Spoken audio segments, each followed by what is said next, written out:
مسیح خداوند کی کلیسیا کے بیٹوں اور بیٹیوں، عرصہ دراز سے میں کوشش کر رہا تھا کہ میں ان بہادروں اور سورماؤں کے متعلق کچھ کہوں جو مقدس مرکز اور مقدس متی کی اناجیل کے اس حکم ناطق کو بجا لائے کہ تم ساری دنیا میں انجیل کی منادی کرو۔ میں اس لیے جلد کچھ نہ کہہ پایا کیونکہ میں اچھی طرح جانتا تھا کہ میں ان اشخاص کی زندگیوں کا احاطہ نہ کر پاؤں گا۔ میں تو بہت ہیچ ہوں۔ پھر نجات دینے والے کے قدموں میں حاضر ہو کر فریاد کی، میرے مالک، میرے خداوند، میرے ساتھ ہونا۔ اس دعا کے بعد میں نے سب زمانوں کے سب سے بڑے مبشر انجیل کا انتخاب کر لیا۔ یسوع ناصری کے فضل سے وہ انجیل کو مشرق سے مغرب تک لے گیا اور انجیل نے حیرت انگیز ترقی کی۔ یہ ہے مقدس پولس رسول۔ جب خداوند یسوع مسیح اپنی زمینی خدمت پوری کر کے باپ کے پاس چلا گیا تو اس کے پیروکاروں کی کل تعداد 120 تھی، جو اعمال کی کتاب کے پہلے باب اس کی 16ویں آیت میں درج ہے۔ ان کے سپرد جو کام کیا گیا وہ تھا ساری دنیا میں جاؤ اور ایک ایک فرد کو مسیح خداوند کے لیے جیت لو۔ اس حکم کو پورا کرنا بڑے مضبوط دل گردے کی بات تھی۔ ساری دنیا تو ایک طرف رکھ دیں، اس وقت فلسطین ہی میں 40 لاکھ یہودی تھے، یعنی 1:33,000، یا یوں کہیے 33,000 یہودیوں میں ایک مسیحی تھا۔ یعنی یہ چھوٹا گروہ چھوٹے سے ملک جس کی چوڑائی 65 کلومیٹر اور لمبائی 200 کلومیٹر بنتی ہے، اس طرح اس کا رقبہ 13,000 کلومیٹر بنتا ہے۔ یہ حیران کر دینے والا کارنامہ ہے کہ مسیحیت چھوٹے سے ملک فلسطین سے نکل کر آدھے یورپ اور دنیا بھر کے دارالحکومت روم میں پہنچ گئی۔ اس طرح مسیحیت لاکھوں کروڑوں تک پہنچ گئی۔ ہر بڑا واقعہ جب بام عروج کو پہنچتا ہے اس کی کوئی بڑی معقول وجہ ہوتی ہے۔ اس حیرت ناک ترقی کی خاص وجہ پولس رسول ہی تھا۔ خدا کی محبت کی آگ کو سینے سے لگا کر اس نے 9,600 کلومیٹر کا سفر پیدل یا بادبانی جہازوں سے طے کیا۔ یہ بادبانی جہاز آج کے بحری جہازوں کی طرح آرام دہ نہ تھے، یہ بڑے پرخطر تھے۔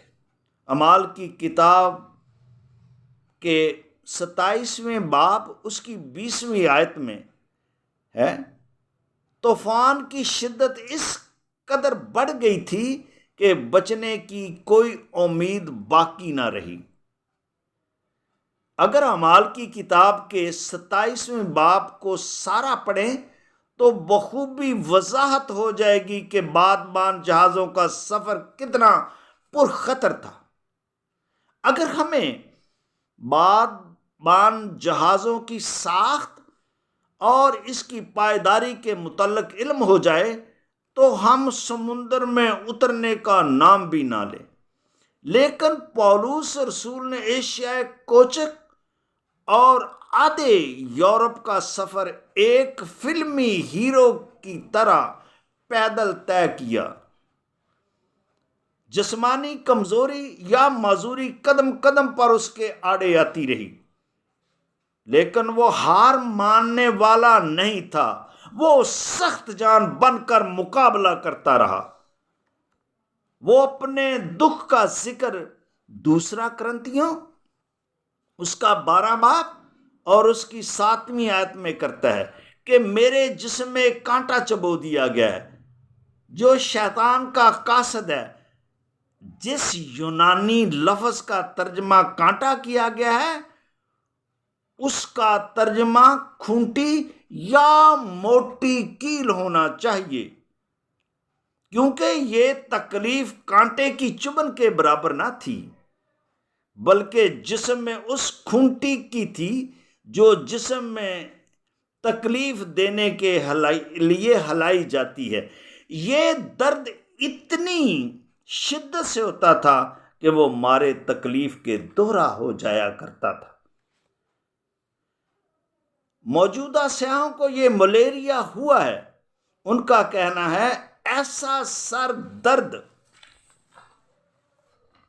جیسے گرم لوہے کی سلاخ کو ماتھے میں گھسیٹا جا رہا ہو۔ دوسرے کا کہنا ہے ایسا درد جیسے کوئی دندان ساز کن پٹی میں اپنے برمے سے سوراخ کر رہا ہو اور جبڑے کے درمیان پھانا ٹھونک رہا ہو۔ دوسرا دکھ پولس رسول غلطیوں کے خط 4 باب 15 آیت میں کہتا ہے، اس وقت تم نے بڑی خوشی منائی تھی جب میں تمہارے درمیان آیا تھا۔ اس آیت کے دوسرے حصے میں کہتا ہے، اگر ممکن ہوتا تو تم اپنی آنکھیں نکال کر مجھے دے دیتے۔ اس خط کے 6 باب اس کی 11ویں آیت میں دیکھو، بڑے بڑے حروف میں اپنے ہاتھ سے لکھا ہے۔ نظر کی کمزوری سے وہ خوش خط نہیں لکھ سکتا تھا۔ بہت ممکن ہے کہ سر درد کی وجہ سے اس کی نظر کمزور ہو گئی ہو اور دھندلا نظر آتا ہو۔ اس ساری معذوری کے ساتھ 9600 کلومیٹر کا سفر ایک غیر معمولی کارنامہ ہی کہلائے گا۔ وہ ایک ایسا سپاہی تھا جو اپنے کپتان کے حکم کو بجا لانا سعادت خیال کرتا تھا۔ ہم بڑے وثوق سے کہہ سکتے ہیں کہ وہ ایک شجاع، بہادر اور ایک سورما تھا۔ یہ جرأتوں کا نشان، اعلیٰ تعلیم یافتہ تھا۔ وہ 13 سال کی عمر میں فرزند شریعت بن گیا۔ پھر اس کو عبادت خانے میں، سناگوگ میں لایا گیا۔ اس دن کا حوالہ اسے پڑھنے کو دیا گیا۔ اس نے سامعین اور ناظرین کے سامنے بلند آواز سے پڑھا۔ پھر واقفیت کو جانچنے کے لیے اس سے سوالات پوچھے گئے۔ یہ اس کا امتحان تھا۔ اس مرحلے کے بعد اکثر لڑکوں کا تعلیمی سلسلہ ختم ہو جاتا ہے، لیکن پولس نے یہ سلسلہ جاری رکھا کیونکہ اس نے ربی بننا تھا۔ ربی موجودہ کالج کے پروفیسر کی طرح ہوتے تھے، اس لیے ان کو اعلیٰ تعلیم حاصل کرنا ہوتی تھی۔ 21 سال کی عمر تک اس نے پرانے عہد نامہ کا مطالعہ کیا اور کلام مقدس کے گہرے بیدوں کو سمجھ لیا۔